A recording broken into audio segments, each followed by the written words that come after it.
बादशाह अकबर का शिकार प्रेम उनके साम्राज्य की पहचान बन चुका था।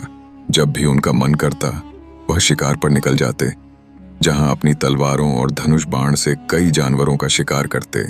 इस शिकार का उद्देश्य सिर्फ मनोरंजन नहीं बल्कि सत्ता की ताकत को भी दर्शाना था। लेकिन इस महाराज के साथ सबसे करीबी मंत्री बीरबल थे, जो हमेशा अकबर की शिकार गतिविधियों से असहमत रहते थे। उन्हें यह समझ आता था कि इस तरह निरीह प्राणियों की हत्या करना उचित नहीं था। फिर भी बीरबल को अपनी आपत्ति सीधे तौर पर बादशाह के सामने रखने का अवसर नहीं मिल रहा था। एक दिन जब अकबर ने शिकार पर जाने का निश्चय किया, तब बीरबल को भी अपने साथ ले लिया। जंगल की ओर बढ़ते समय वे दोनों घोड़ों पर बैठे थे और धीरे धीरे अपने इरादों की ओर बढ़ रहे थे।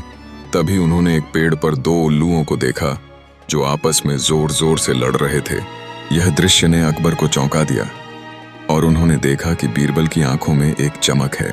अकबर ने जिज्ञासा से पूछा, बीरबल, ये उल्लू क्या कर रहे हैं?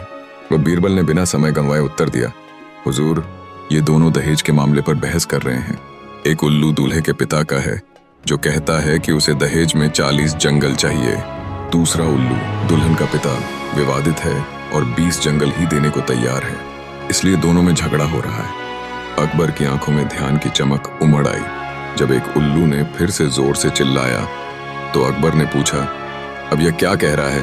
लेकिन बीरबल ने समझाया, हुजूर, अब यह दूल्हे के पिता से कह रहा है कि यदि तुम 6 माह इंतजार करोगे तो मैं तुम्हें 40 जंगल बिना किसी जानवर के दे दूंगा। इस चतुर उत्तर से अकबर को अपने शिकार के बारे में एक गहरी सीख मिली। बीरबल का यह संवाद स्पष्ट संदेश दे रहा था कि अगर इस तरह जानवरों का वध होता रहा तो जंगलों में जीवन बच नहीं पाएगा। अकबर ने महसूस किया कि शिकार केवल मनोरंजन नहीं बल्कि जिम्मेदारी भी है। इस तरह बीरबल ने अपने बुद्धिमत्तापूर्ण जवाब से न केवल अपनी बात रखी बल्कि बादशाह को एक गहरी सीख भी दे दी। ये वीडियो अगर आपको अच्छी लगे प्लीज़ चैनल को सब्सक्राइब कीजिए, लाइक कीजिए एंड कमेंट्स कीजिए। Thank you for watching.